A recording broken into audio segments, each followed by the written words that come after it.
성령의 인도하심이 있을 때만 이러한 사랑의 모습이 가능한 것입니다.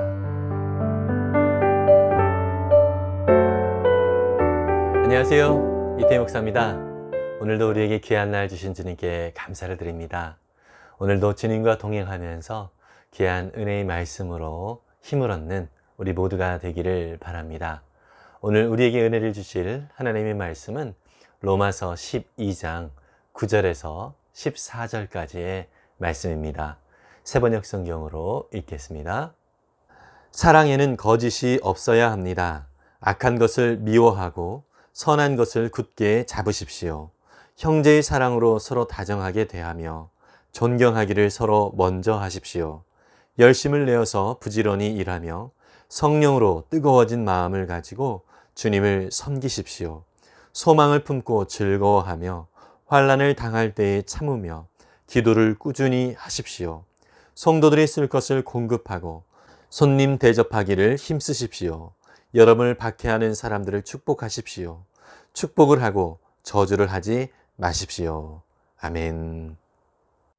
바울은 로마서 12장에 들어오면서 이제 그리스도인들의 삶의 구체적인 실천 사항을 얘기하고 있습니다. 특별히 그 전제가 되어지는 것은 우리의 몸을 거룩한 하나님께서 기뻐 받으실 만한 산 제물로 드리라라고 하는 것이죠. 우리의 삶이 하나님께서 기뻐하실 만한 삶이 되도록 우리가 진리의 말씀을 따라 또 주님과 동행하면서 살아가는 그 모든 모습이 하나님 앞에 온전히 드려지는 예배가 될 수 있다는 사실을 우리는 늘 기억하고 살아야 하는 것입니다. 그래서 바울은 구체적으로 이것은 혼자만의 살아가는 삶이 아니라 교회의 공동체를 통하여서 함께 이루어가야 되는 그러한 삶이라는 것을 말씀을 해주고 있고요. 우리가 그리스도인으로서 실천적인 삶을 살기 위하여 교회라고 하는 믿음의 공동체가 얼마나 중요한지에 대하여 말씀을 해주고 있습니다. 우리가 삶의 예배로 하나님 앞에 올려드리는 구체적인 모습이 무엇인가 라고 하는 것을 이야기해주고 있는 것이죠. 첫 번째로서 9절에 보니까 사랑에는 거짓이 없어야 합니다. 악한 것을 미워하고 선한 것을 굳게 잡으십시오. 이렇게 얘기를 하고 있습니다. 믿음의 지체들 속에서 거짓이 없는 사랑을 해야 한다는 것이죠. 거짓이 없다라고 하는 것은 위선적이지 않다라고 하는 것입니다. 그런데 우리가 이러한 사랑을 할 수 있을까요? 사실 이러한 사랑은 우리의 노력과 우리의 힘으로는 할 수 없는 것입니다. 하나님께서 우리 가운데 주시지 아니하면 우리가 그러한 사랑을 할 수가 없는 것이죠. 물론 신용은 보일 수는 있습니다. 그런데 그것은 위선적인 사랑의 모습이 될 가능성이 많지요. 우리가 정말 거짓 없는 사랑, 위선적이지 않은 그런 사랑을 보이기 위해서는 오직 우리 안에 예수 그리스도의 은혜와 그 풍성한 자비하심이 우리 가운데 가득 채워질 때에 비로소 그 사랑을 우리를 통하여서 보일 수 있는 것입니다. 그래서 저와 여러분들이 그리스도인의 참된 삶을 살아가기 위하여는 먼저 하나님께서 내게 어떻게 큰 사랑을 베푸셨는가 하는 것을 깊이 늘 묵상하고 있어야 하는 것입니다. 그러한 예수님의 사랑만이 우리로 하여금 진정한 사랑, 거짓 없는 사랑을 베풀 수 있는 그러한 힘을 주기 때문인 것입니다. 사랑을 하라고 하면서 악한 것을 미워하고 선한 것을 굳게 잡으라 이렇게 말씀을 하고 있는데요. 진정으로 상대를 사랑한다라고 하는 것은 상대가 기뻐하는 것을 해주는 것이 상대를 사랑하는 것이 아니라 상대에게 진정으로 필요한 것이 무엇인지를 알고 그것을 채워주는 것이 진정한 사랑인 것입니다. 이것은 예수님이 우리를 향한 사랑의 방식과 마찬가지입니다. 예수님은 우리가 기뻐하는 것을 채우신 것이 아니라 우리에게 진정으로 필요한 것, 우리로 하여금 죄로부터 해방되어서 완전히 하나님의 거룩한 백성으로서 회복되어지는 그런 은혜를 누릴 수 있도록 우리에게 사랑을 베푸셨다는 것입니다. 어떤 면에서는 우리가 그 필요를 느끼지도 못하고 있었는데도 불구하고 하나님께서 우리에게 필요한 것이 무엇인지를 알고 그것을 우리 가운데 베풀어 주셨다라고 하는 것입니다. 이것이 진정한 사랑의 모습인 것이죠. 사람들은 모두 자기 중심성을 가지고 있습니다. 그렇기 때문에 자기의 기쁨을 위하여 상대가 희생을 해주기를 원하고 있습니다. 그것은 자기의, 또 자기 중심성, 이것만을 더 키워가는 것입니다.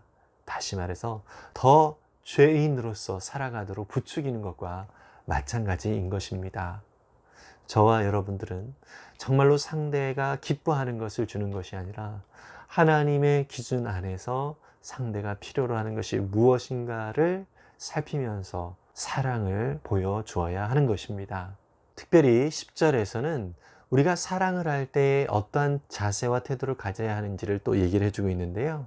형제의 사랑으로 서로 다정하게 대하며 존경하기를 서로 먼저 하십시오. 이렇게 얘기합니다. 여러분, 사랑을 베풀 때 형제의 사랑으로 하라고 얘기를 합니다. 형제의 사랑이라고 하는 것은 무엇이죠? 동등한 관계로서 사랑을 하라는 것입니다. 보통 우리가 사랑을 베푼다라고 할 때에 내가 상대보다 어떤 우위에 있는 것처럼 생각을 하는 경향이 있습니다. 그렇게 사랑을 할 때에 어떤 면에선 상대는 약간 기분이 언짢아질 수가 있는 것입니다. 왜냐하면 자기를 더 낮은 사람인 것처럼 여기고서 그렇게 다가오기 때문에 마음 한편에 언짢은 느낌이 있을 수 있는 것입니다. 우리가 형제를 사랑한다라고 하는 것은 진정으로 그 형제와 동등한 위치에서 그러한 마음으로 사랑을 해야 하는 것입니다. 예수님께서 우리 가운데 오신 이유가 바로 그것이죠. 하늘에 하나님과 동등된 모습으로 계실 수 있는 그런 예수님이셨지만 스스로 종의 형체를 입으셔서 우리 가운데 사람의 몸으로 오셨다라고 하는 것입니다.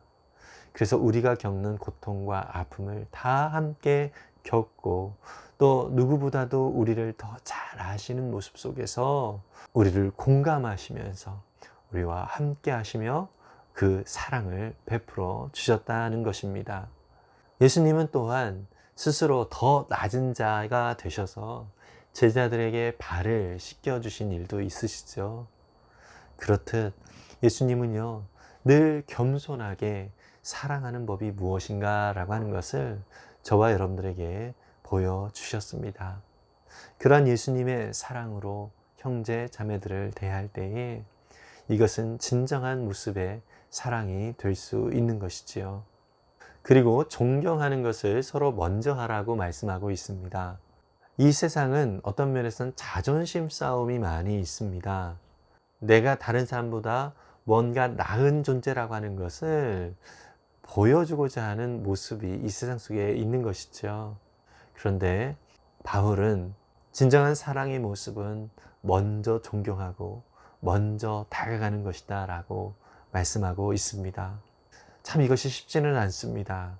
어떤 면에서는 굴욕적인 느낌이 들기도 합니다. 그렇지만 우리 주님께서 먼저 우리에게 다가오셨던 것처럼 우리 역시 우리 이웃들을 향하여서 그렇게 주님의 마음으로 나아가야 될 줄 믿습니다. 또한 그렇게 사랑하면서 우리가 살아가는 그 삶의 태도를 계속해서 바울은 얘기하고 있는데요. 열심을 내어서 부지런히 일하며 성령으로 뜨거워진 마음을 가지고 주님을 섬기십시오. 이렇게 말씀하고 있습니다. 열심을 내어서 부지런히 일하라고 얘기를 하면서 성령으로 뜨거워진 마음을 가지고 주님을 섬기라고 말씀하고 있습니다. 여러분, 우리가 이 땅 가운데서 형제와 자매를 사랑하고 또 무엇인가를 위하여 열심히 살아갈 때에 우리의 힘과 우리의 능력으로 그렇게 나아간다면 금방 지칠 수밖에 없습니다. 그런데요, 성령의 은혜로 그 성령께서 우리 가운데 역사하셔서 주님이 주시는 그 뜨거운 마음으로 우리가 살아간다면 주님을 온전히 섬길 수 있을 뿐만 아니라 우리 형제 자매들을 온전히 사랑하고 또 우리의 삶 속에서 게으르지 않고 부지런히 살아갈 수 있는 것입니다. 그래서 진정한 사랑의 모습을 우리가 보이기 위하여는 반드시 필요한 것이 성령의 은혜를 늘 구하면서 성령의 인도하심을 따라 살아가는 것입니다. 저와 여러분들이 바로 그러한 자리로 부름을 받았습니다. 주님께서 성령으로 함께 하셔서 우리로 하여금 주님을 닮은 그런 아름다운 모습을 이 땅 가운데서 펼쳐가도록 인도하여 주실 것입니다. 계속해서 바울은 우리에게 권면하기를 소망을 품고 즐거워하며 환난을 당할 때에 참으며 기도를 꾸준히 하십시오, 이렇게 말씀하고 있습니다. 우리가 바라봐야 할 것은 하나님 아버지의 약속이죠.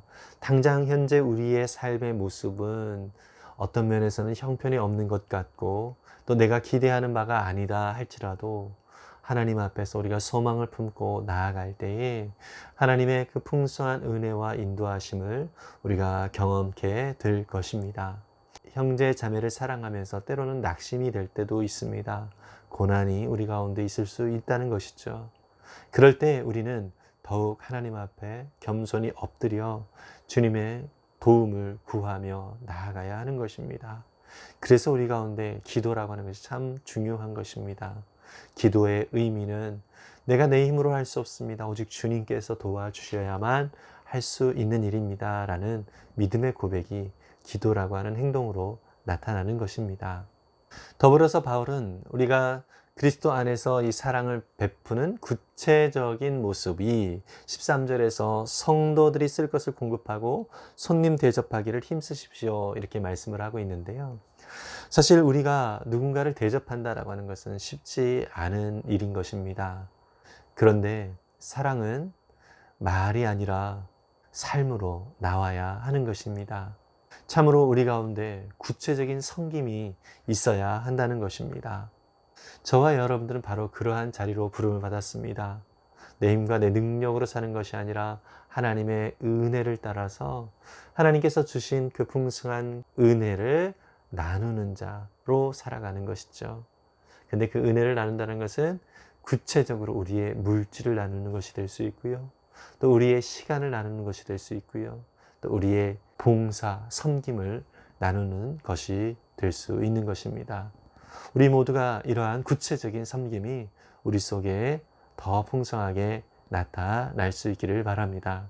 오늘 본문의 마지막으로 여러분을 박해하는 사람들을 축복하십시오. 축복하고 저주하지 마십시오, 이렇게 말하고 있는데요.